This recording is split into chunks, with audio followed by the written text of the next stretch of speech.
எங்கள் அப்பாவும் என் தம்பியும் அன்பு இல்லை. டெய்லி எங்கள் அப்பாவும் என் தம்பியும் எங்ககிட்ட பேசிகிட்டு இருப்பாங்க. காலையில், மதியம், நைட்டே. நாங்கள் 3 பொண்ணுங்ககிட்டையும் எங்கள் அப்பா 3 பேருக்குமே மாறி மாறி பேசுவாங்க.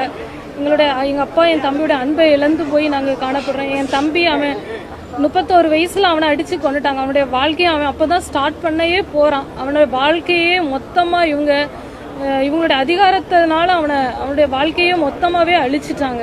7:50க்கு 7:45க்கு என் கடையிலேருந்து எங்கள் அப்பா கூட்டு போகிறாங்க. கூட்டு போன உடனே 7:50லேருந்து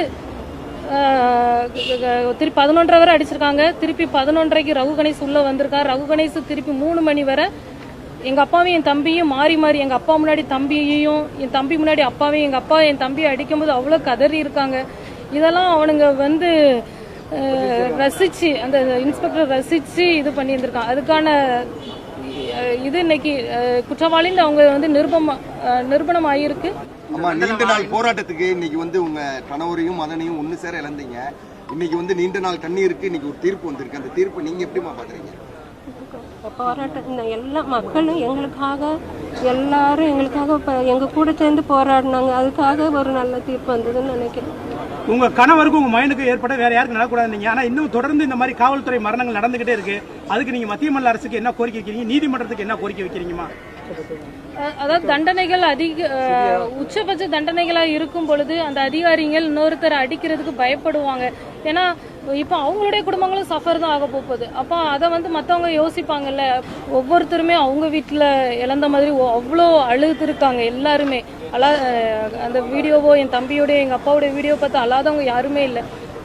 அந்த இது எல்லாருடைய உணர்வுகள், போராட்டங்கள் தீர்ப்பா வெளிப்பட்டிருக்கு. அப்படிலாம் எதுவுமே இல்லை. எங்க அப்பாவும் என் தம்பியும் எந்த குற்றமே செய்யல. எங்க அப்பாவை விசாரணைன்னு கூட்டு போனா விசாரிக்கிறவங்க எப்படி விசாரிக்கணும்? கூட்டு போன உடனே அடிச்சதுனாலதான் இப்போ ஒரு தகப்பனை மகன் முன்னாடி அடிக்கும்போது நம்ம கேட்க மாட்டோமா? எங்க அப்பாவும் எந்த தப்பும் செய்யல. அப்ப கேட்கறதுல என்ன, நம்மளுக்கான உரிமை தானே அது. அதான் அவங்க அதிகாரத்துல இருக்கோம். போலீஸை எடுத்து பேசுவியா அப்படிங்கிற ஒரு காரணத்துக்காகவே பாலகிருஷ்ணன்லாம் நீ அடிக்கும்போது சொல்லியே அடிச்சிருக்கான். நீ செத்தா சாவு, நான் என் சொத்தை வித்தனாலும் நான் வெளியே வந்துருவேன் அப்படிங்கிற வார்த்தையெல்லாம் அவன் சொல்லியிருக்கிறான். இன்னொருத்தர் சொன்ன மாதிரி ஒருத்தர் நல்லா ஃப்ரெஷ் பீஸா கிடைச்சிருக்கான், அடிச்சு பழகலாம் வாங்க. அப்போ இவங்களுடைய மனநிலைமை எவ்வளவு ஒரு கொடூரமான மனநிலைமை.